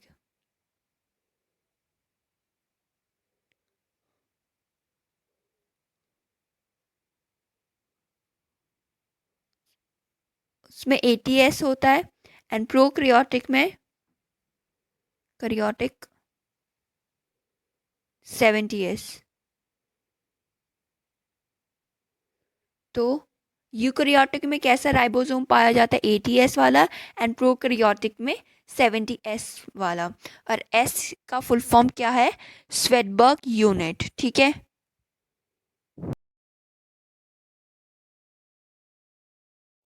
Our next question is, dipole-induced dipole interactions are present in which of the following pairs? Options are as follow. The correct answer is option B, HCl and helium atom. तो सबसे पहले आपको ये पता होना चाहिए कि dipole induced dipole interaction किस में पाया जाता है. ये उन मॉलिक्यूल्स के बीच में होता है जिसमें से एक पोलर होगा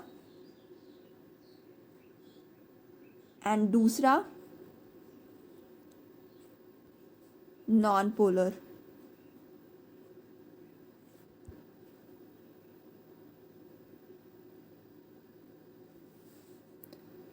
H2O and alcohol, H2 and alcohol, इन दोनों में, ये दोनों ही हमारे क्या हैं?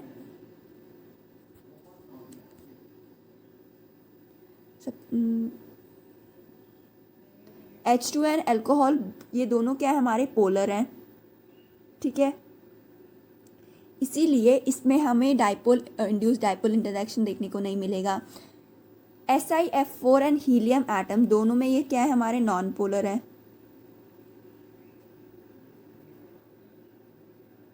नॉन पोलर हैं.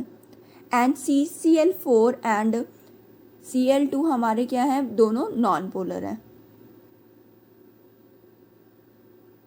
सो ये इस टाइप की इंटरेक्शन हमें किस में देखने को मिलती है? जिसमें एक पोलर होगा एंड दूसरा non polar. Cl2 and CCl4 दोनों ही नॉन पोलर हैं. SiF4 एंड हीलियम एटम्स, ये दोनों हमारे नॉन पोलर हैं. एंड H2 एंड अल्कोहल, ये दोनों हमारे पोलर हैं. But HCl and helium atom में HCl तो पोलर है, ये पोलर है हमारा. एंड हीलियम एटम्स हमारे नॉन पोलर है, NP. ओके. इसीलिए हमें HCl एंड किसमें? हीलियम एटम्स में ये देखने को मिलते हैं. Our next question is, which of the following sets of oxide is amphoteric in nature? तो यहाँ पर कॉमा है. ठीक है. ये Na2O के बाद में कॉमा है. Okay. So the correct answer is option ए. आपको ये पता होना चाहिए कि एम्फोटेरिक ऑक्साइड क्या होते हैं. Amphoteric oxide is an oxide that can either act as an acid or base in a reaction to produce a salt and water. ठीक है. तो यहाँ पे हमारे aluminium oxide, arsenic oxide and zinc oxide क्या है? एम्फोटेरिक ऑक्साइड के examples हैं. Our next question is, person who is suffering from color blindness cannot distinguish between Which two colors? Options are A. Yellow and blue, B. Red and yellow, C. Black and white, or D. Red and green. So the correct answer is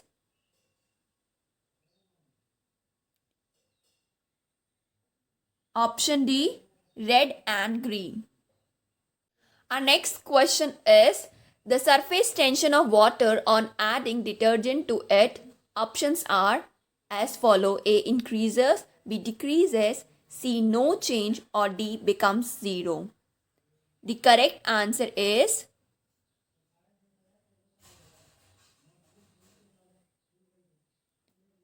option B. Decreases. Our next question is the value of Planck constant is 6.63 into 10 की power minus 34 joule seconds. The speed of light is 3 into 10 की power 17 nanometer per second. Which value is closest to the wavelength in nanometer of a quantum of light with frequency of 6 into 10 की power 15 second inverse? Options are A. 25, B. 50, C. 75, or D. 10. The correct answer is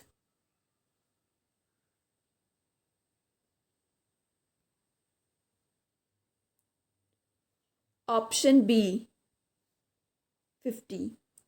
सो ये question कैसे करना है मैं आपको बता देती हूँ. हमें क्वेश्चन में क्या पूछा है, which value is closest to wavelength in nanometer. हमें निकालनी है वेवलेंथ, मतलब लैम्डा निकालना है. तो आपको ये रिलेशन पता ही होगा, mu equals to C upon lambda. So lambda equals to C upon mu. C क्या है? सी होता है हमारी स्पीड ऑफ लाइट. क्वेश्चन में हमें गिवन है 3 into 10 की power 17 nanometer second inverse. And then हमें क्या बोलते हैं, म्यू की वैल्यू भी दे रखी है. वो कितनी दे रखी है? 6 into 10 की पावर 15.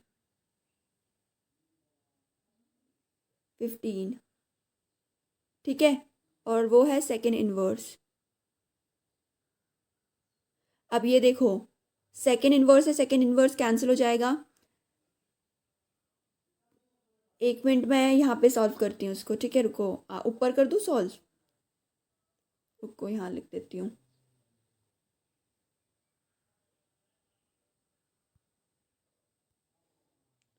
सो हमने क्या क्या कर दिया था, वो यहाँ पे मैं छोटा छोटा लिख देती हूँ.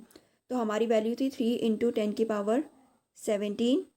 उसमें से हमारा सेकेंड इनवर्स कैंसिल हो गया था, तो ऊपर सिर्फ बचा था नैनोमीटर. ओके, एंड नीचे था हमारा सिर्फ 6 into 10 की पावर 15. ओके, 15.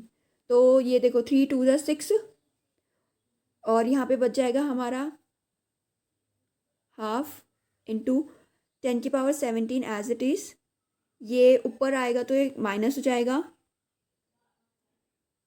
तो ये हो जाएगा 2 को हम 1 से डिवाइड करेंगे तो हो जाएगा 0.5. एंड 17 माइनस 5 इक्वल्स टू 10 की पावर 2, राइट. इसको अगर हम मल्टीप्लाई करेंगे तो कितना आ जाएगा? 0.5 को अगर हम 100 से मल्टीप्लाई करेंगे तो कितना होगा? It's 50 nanometer. I hope you got this.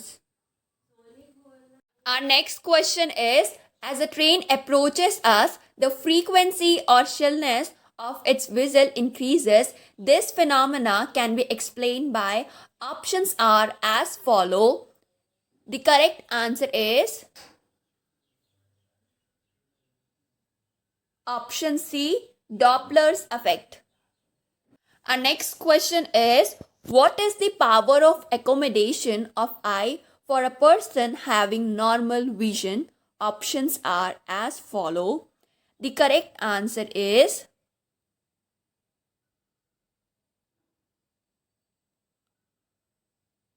option C, 4 diopter. तो ये कैसे हुआ? सबसे पहले आपको ये पता होना चाहिए नॉर्मल विजन लेंथ क्या होती है एक नॉर्मल पर्सन की. वो 25 सेंटीमीटर होती है. ठीक है,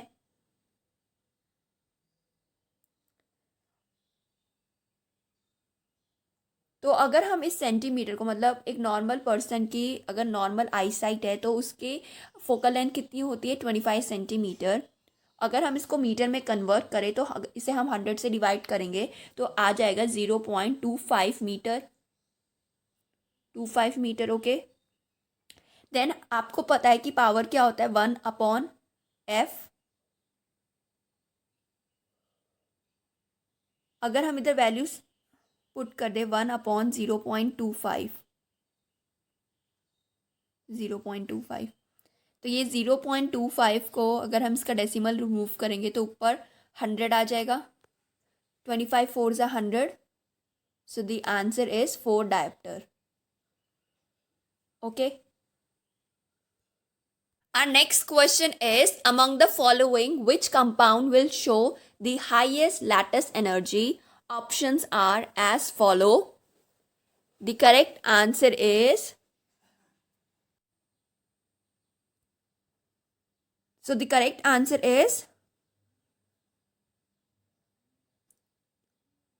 ऑप्शन बी। तो आपको पता होगा जो लैटिस एनर्जी है वो इंक्रीज होती है अगर साइज ऑफ कटायन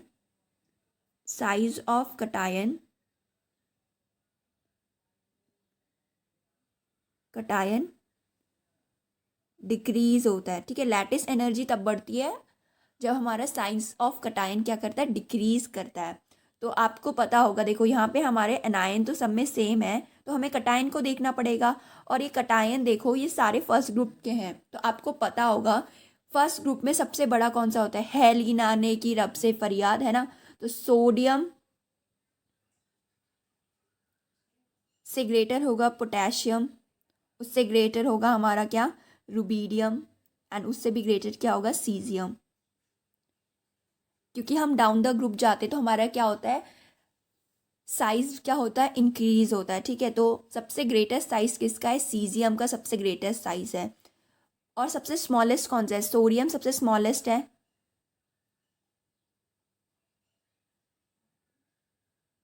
तो हमने क्या पढ़ा है कि लैटिस एनर्जी हमारी इंक्रीज होती है जिसका साइज सबसे छोटा होता है कटायन का। तो सोडियम का सबसे छोटा साइज है, इसीलिए सोडियम फ्लोराइड का सबसे ज़्यादा हाईएस्ट लैटिस एनर्जी होगी। ठीक है, our next question is the metal ion that plays an important role in muscle contraction is options are as follow. The correct answer is option C, calcium ion. Our next question is the number of structural isomers for C6H14 are options are as follow.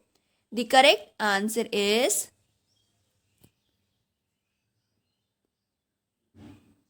Option C 5। ठीक है, तो सबसे पहले आपको hexane का formula ही पता होगा, उसमें 6 कार्बन आटम्स होते हैं एंड हाइड्रोजन 14 होते हैं। तो देखोगे ऐसे सबसे पहले तो ये हो जाएगा CH3 CH3 CH3 CH3, ये नॉर्मल हमारा हेक्सेन है। 5 हुए ना, एक और यहाँ बना देती हूँ। सबसे पहले एक तो ये हो गया, दूसरा 2 मिथाइल पेंटेन, हम इसके चेन को थोड़ी छोटी कर देते हैं, हम 1 2 3 4 और 5, यहाँ पे एक सी लगा देते हैं। ठीक है, दूसरा तो ये हो गया। देन तीसरा हो जाएगा, हम इसकी चेन को थोड़ी और छोटी कर देते हैं या फिर इतना ही रहने देते हैं, इसकी पोजीशन को चेंज कर देते हैं यहाँ पे। तो इसका नाम हो गया 3 मिथाइल पेंटेन। देन फोर्थ यहीं पे बना देती हूँ थोड़ी चेन को छोटी करके यहाँ पे, और 2 ये रहे मेरे सी। इसका नाम हो गया, देखो ये फर्स्ट पोजीशन पे है, सेकेंड एंड ये थर्ड। तो इसका नाम हो गया 2,3 di methyl butane. And last हमारा आइसोमर कौन सा हो जाएगा,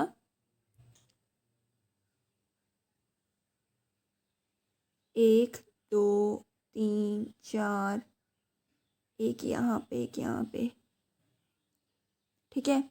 इसका नाम क्या हो जाएगा? 2,2-डाई ब्यूटेन, ठीक है। तो आपको सबको पता ही होगा आइसोमर्स क्या होते हैं। आइसोमर ऐसे स्ट्रक्चर होते हैं, ऐसे मॉलिक्यूल होते हैं with same molecular formula but arrangement of atom is different, ठीक है। तो वो हमारे क्या होते हैं? आइसोमर्स होते हैं। जैसे आपने अभी देखा, तो हमारे जो हेक्सेन है उसके कितने आइसोमर्स पॉसिबल है? 5 आइसोमर्स पॉसिबल है। आप ये ट्राई करके भी देख सकते हैं। Our next question is, what is the ratio of power dissipated if electric bulbs are connected in series and the ratio of their resistance is 1:2? Options are as follow. The correct answer is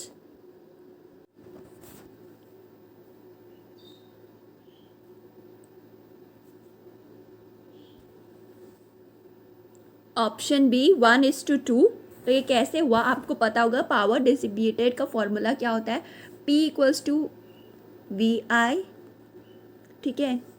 और from Ohm's law आपको पता होगा V जो होता है वो IR के बराबर होता है। तो मैं V की जगह IR की वैल्यू पुट कर देती हूँ एंड I की जगह I। सो हमें क्वेश्चन में बोल रखा है what is the ratio of power dissipated if electric bulbs are connected in series and the ratio of the resistance is 1:2। तो सीरीज में अगर ये कनेक्टेड है तो हमारा अगर रेजिस्टेंस 1:2 में बढ़ गया है, रेजिस्टेंस का अगर रेशियो है हमारा 1:2, तो फर्स्ट पावर की रेशियो हो जाएगा, फर्स्ट पावर की वैल्यू हो जाएगा इतना एंड सेकेंड का हो जाएगा हमारा रेजिस्टेंस इंक्रीज हो रहा है तो आर की वैल्यू भी इंक्रीज हो जाएगी।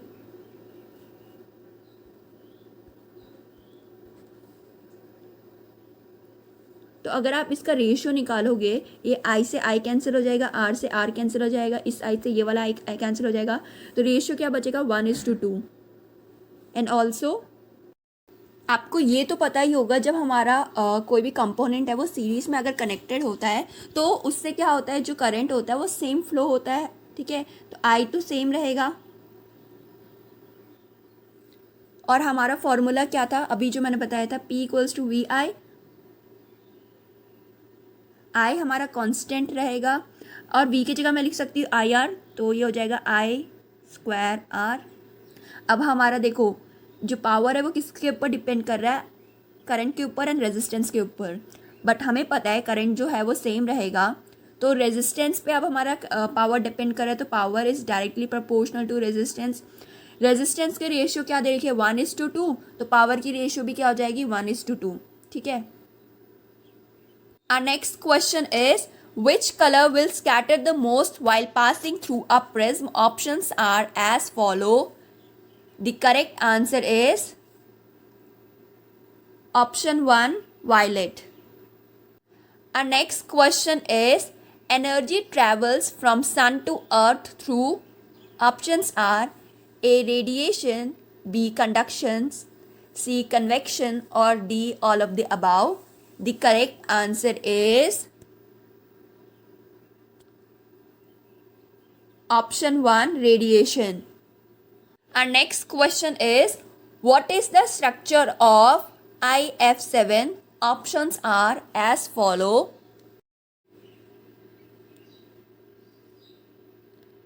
The correct answer is option 1, pentagonal bipyramidal. Our next question is, which acid is used in lead storage battery? Options are as follow. The correct answer is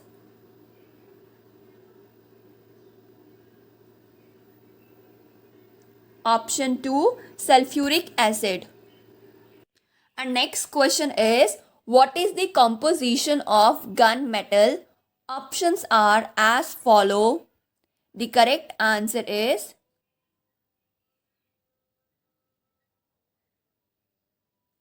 option first,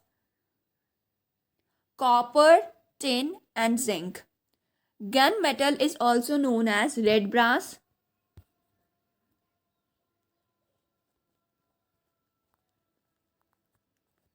It is a type of bronze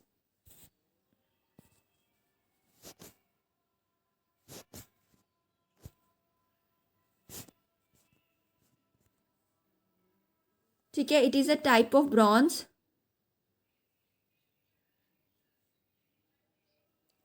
copper इसमें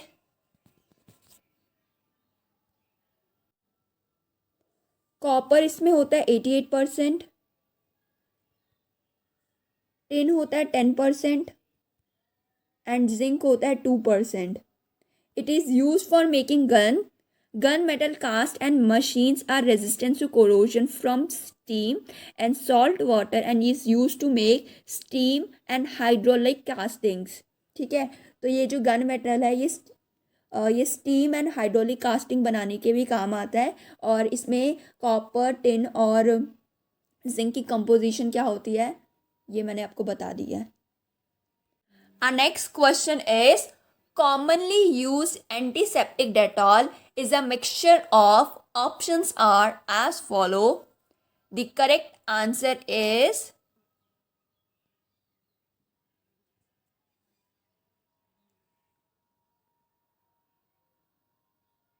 option D, chloroxylenol and terpinol.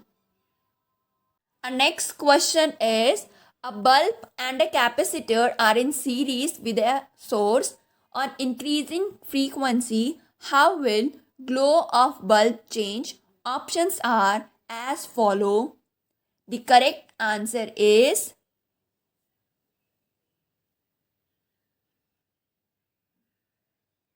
option 1. The glow decreases.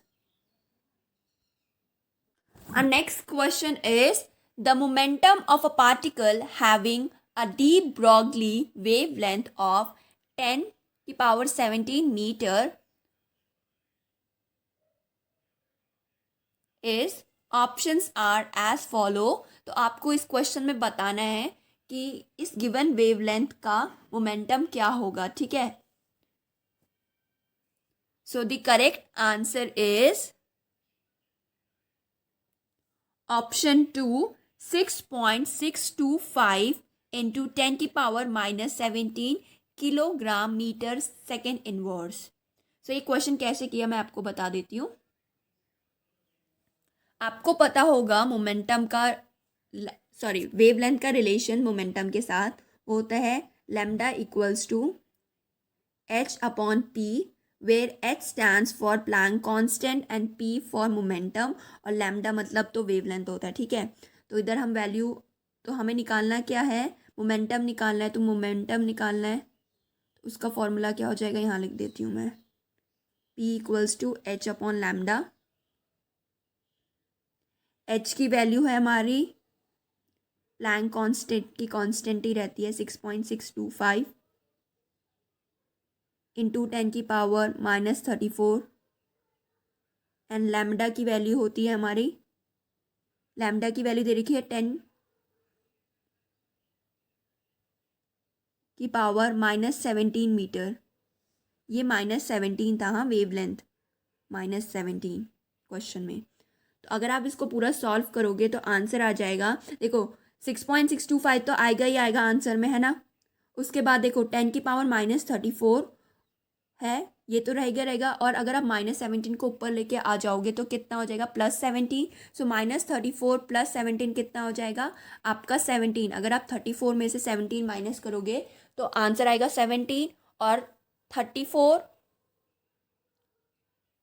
देखो मैं यहाँ पे करके दिखा देती हूँ कैसे होगा. कुछ हमारा ऐसे होने वाला है, 6.625 तो एज इट इज़ रहेगा. ठीक है, और 10 की पावर -34 ऊपर ही रहेगी. नीचे -17 था, वो ऊपर आएगा तो कितना हो जाएगा, +17. ठीक है, -34 + 17 कितना होता है, 17 होता है. और 34 और 17 में से कौन बड़ा है, 34, तो माइनस का सिंबल आ जाएगा. तो आंसर जाएगा 6.625 इंटू 10 की पावर -17. ओके, एंड एक और चीज़, एक क्वेश्चन में ना गड़बड़ थी, यहाँ पे 10 की पावर -17 मीटर था. ठीक है, तो ये चेक कर लो. Our next question is, which phenomena shows the particle nature of light Options are as follow. The correct answer is option first, photoelectric effect. Our next question is, which is a natural colloid? Options are as follow. First NaCl, second cane sugar, third urea solution, or fourth blood. The correct answer is option 4, that is blood.